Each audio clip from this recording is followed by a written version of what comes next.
برحمته وأنزلنا من السماء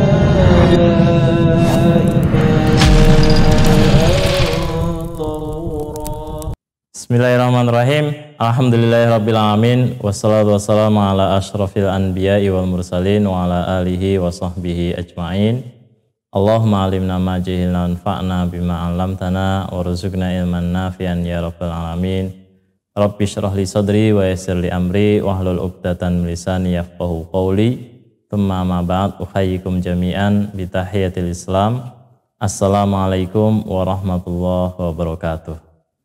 Alhamdulillah, senang sekali bisa bertemu kembali dengan pemirsa sekalian di channel Masjid TV, media dakwah untuk Islam yang rahmatan lil alamin. Pada kesempatan kali ini kita akan membahas beberapa hal yang menyebabkan batalnya wudhu.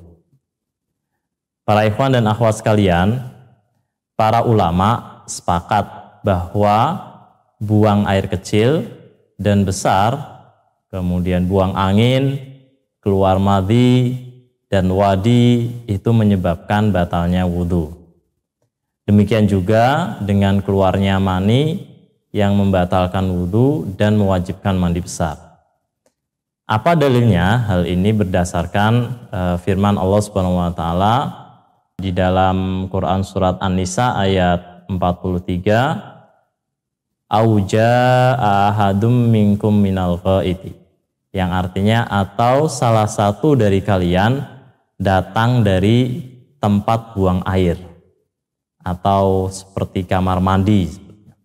Nah, dalam tafsir Jalalain yang dimaksud dari makna atau salah satu dari kalian datang dari tempat buang air itu ya adalah dalam keadaan berhadas. Nah, menurut Syekh Shalih Al-Utsaimin di dalam kitabnya Syarh Al-Mumti, ya, beliau menjelaskan makna hadats adalah sifat yang melekat di badan yang melarang ditunaikannya sholat dan segala bentuk ibadah lainnya yang mensyaratkan thaharah atau bersuci. Nah, selain itu, selain ayat tadi juga yang menjadi dalil ya bahwa hal-hal tersebut menyebabkan batalnya wudhu, yaitu hadis yang diriwayatkan oleh Al-Imam Bukhari dan Al-Imam Muslim ya, dari Abu Hurairah radhiyallahu an, di mana Rasulullah sallallahu alaihi wasallam bersabda, la yaqbalullah salata man ahdatha hatta yatawadda. Artinya Allah tidak akan menerima sholat seseorang hingga ia berwudu. Nah, tadi para ikhwan dan akhwat sekalian, di awal tadi saya menyebut kata madhi dan kata wadi. Sebenarnya apa itu madhi dan apa itu wadi? Saya mulai dulu dari wadi. Wadi adalah sesuatu yang keluar sesudah kita buang air kecil. Biasanya saat kita buang air kecil, ya, kemudian kita tidak tuntas di dalam bersuci, itu ada sisa-sisa air yang bukan air kencing, yaitu keluar cairan. Nah, ini disebut dengan wadi. Pada umumnya wadi itu berwarna putih, tebal, mirip mani, namun berbeda kekeruhannya, tingkat kekeruhannya berbeda dengan mani. Nah, tidak seperti mani, wadi tidak memiliki bau yang khas. Jadi baunya juga tidak, pesing seperti air kencing ya.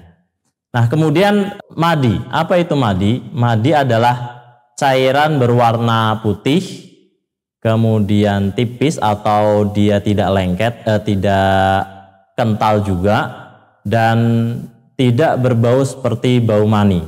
Nah, madi ini keluar biasanya saat seseorang sedang bersyahwat, seperti ia membayangkan sedang berhubungan suami istri, atau ketika seseorang apa yang kita sebut dengan foreplay ya, sedang akan berjima. Biasanya ya saat itu seseorang bisa mengeluarkan madhi.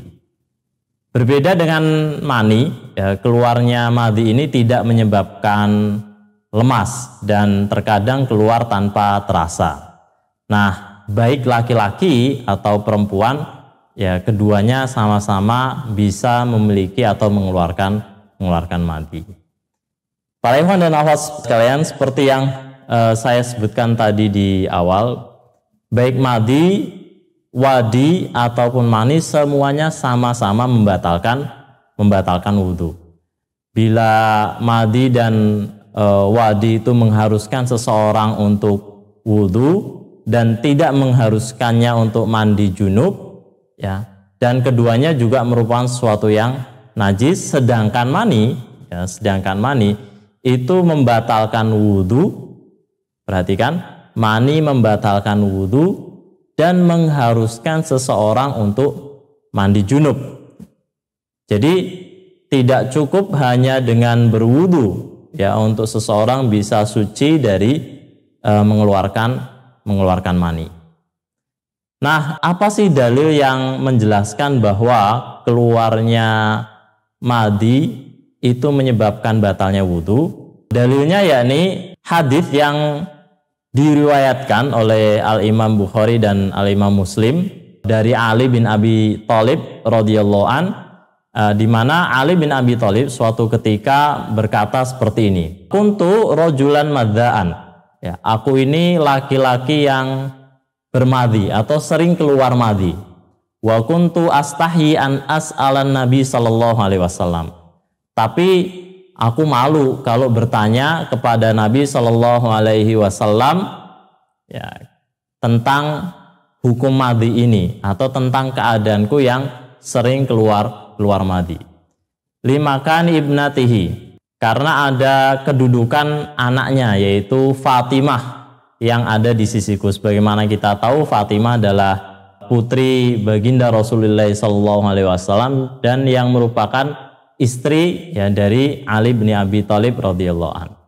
Fa'amartul Miqdad, kemudian aku Ali bin Abi Thalib meminta tolong kepada Miqdad, Al-Miqdad bin Al-Aswad, ya, fasalahu, kemudian Miqdad ini menemui Nabi dan bertanya kepadanya tentang keadaanku ini, apakah aku harus mandi besar atau cukup dengan berwudu, atau seperti apa caraku bersuci dari keadaanku madhi ini.